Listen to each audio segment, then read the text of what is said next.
Hey, what's up, you guys? This is technically the second part of this video, but if you're watching this one first, that's fine. Reminder, what I got it from was this conversation around what are the sides. We're calculating the distance on the sides of a shape. Geometry conversation. And we're gonna classify what type of triangle we have. So in the previous video, the proof of the video was that we got a right angle.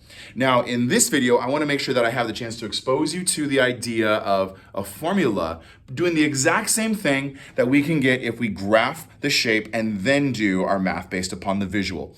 Whichever method you use, stick with it, get consistent, and then start working on your understanding of the other one. Two of the points from the graph are 2, 1, and 6, 7. Those are two vertices on the triangle. And just a reminder, the way a coordinate is set up is the two numbers are the x coordinate and the y coordinate. And just because it showed up first and second, I'm going to label those 2 points as the first point and the second point. 2 is x1. And 1 right here, that's y1, because they're the x coordinates and y coordinates of the first point. And it's only the first point because I wrote it first. It doesn't mean that it has to be first for whatever other justification. 6, 7, that's the x2, y2 from the second coordinate.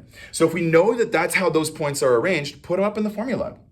Our distance between 2 points is the results of calculating, of substituting in here and then getting the information from it.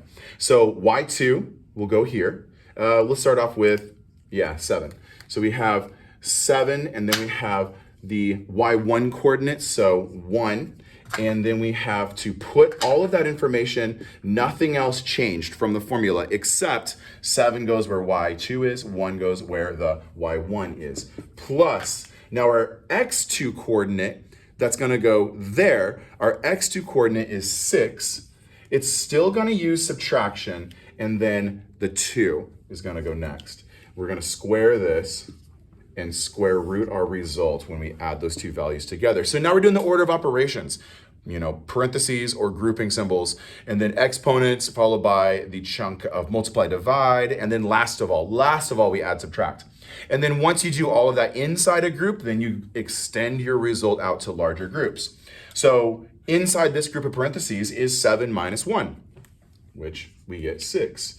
It's still squared. I'm gonna drop the parentheses at this moment, and we're going to add to it the results of this, 6 minus 2, which we get 4. It's still squared, and there's still a square root, and we are still adding those results together. 6 squared is 36, and 4 squared is 16, and then we are taking the square root of that result. 16 plus 36 is 52, and we will still square root because that has not changed. There you have it. That's our distance between those 2 points. And as a reminder, we got that when we did the slope triangle. So confirmation that the visual and the formula actually go together, like they should produce the same result, kind of like a check situation. Now let's bring in the third point, the third vertex of our triangle. And let's just pick the points. Let's use 2, 1 again. And let's use the other one, it's 5, negative 1. Same thing from the formula. So a reminder for the formula is that we have y2 minus y1 squared plus x2 minus x1 squared, and all of that is square rooted. So these 2 points, they have an x coordinate, y coordinate. There's the first point and the second. Again, no justification for which one goes first, just whatever you write first, use it. And we're gonna put those into the formula. So our y2 in this problem is negative 1. And it's good habit to put stuff like that in parentheses. So y2, it's still squared and subtracted. The y1 coordinate is 1. Now we're gonna close, oh, sorry, that's not squared right there, my bad. Ooh, back it up. Maybe you caught there and thinking like, LeBrant, where'd that 2 go? I put it in the wrong spot. It's supposed to go right here. Nothing goes right there. Then plus, and our x coordinate over here, the second x coordinate is 5. So we're gonna put 5 in line with x squared. If you're writing things in a stack, that's a really good idea. That way you can see where things change. The first x coordinate is 2, and then we're gonna close it because it's the group. Reminder, by the way, this is rise, this is run. So if you're doing the distance formula calculation, you also get slope from that calculation. And then square root it. So simplify. Order of operations says do the stuff in the groups, the smallest groups first. -1 minus 1 is -2. And it should be in parentheses because we need to remind us that we're squaring the entire number, not just the 2. Add to that what 5 minus 2 is, which is 3, and it's going to be squared. Hint, let's take that one back for a second. Those were the numbers on our slope triangle in this segment right along the bottom. So when you find the distance formula, you've accurately calculated it, you get rise over run from the numbers that are being squared. Okay, -2 squared. -2 squared is +4, and 3 squared is 9, and then you square root.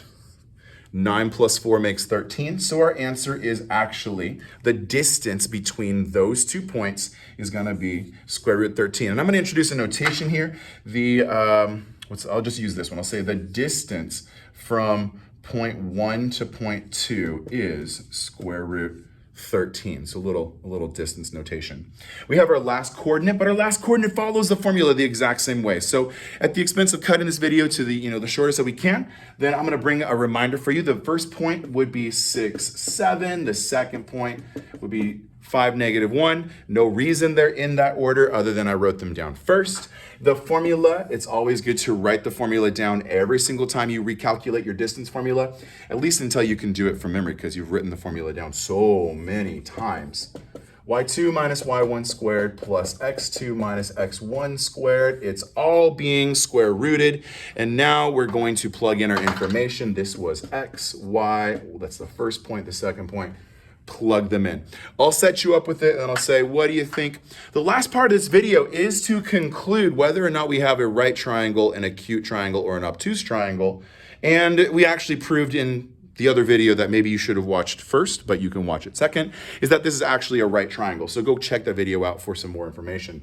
Here we go. y2 is -1, and sticking only with one color now. And it's in parentheses. It's not squared. I did that again. Don't square it. Okay. y2 minus y1, so 7. That quantity is squared. x2 minus x1, so in parentheses, 5 minus 6, and the quantity is squared. And then last of all, square root everything. I'm going to leave you with this. You've got this. You can finish solving it. But when you're done, you should get square root 65. So ... Answer is square root 65. Go ahead and prove it just for checking. Thanks for watching this video. Thanks for checking out this distance formula on a geometric figure. Check out the other video just to make sure you get the chance to understand how and why that triangle is actually a right triangle. And we'll see you for more math videos later.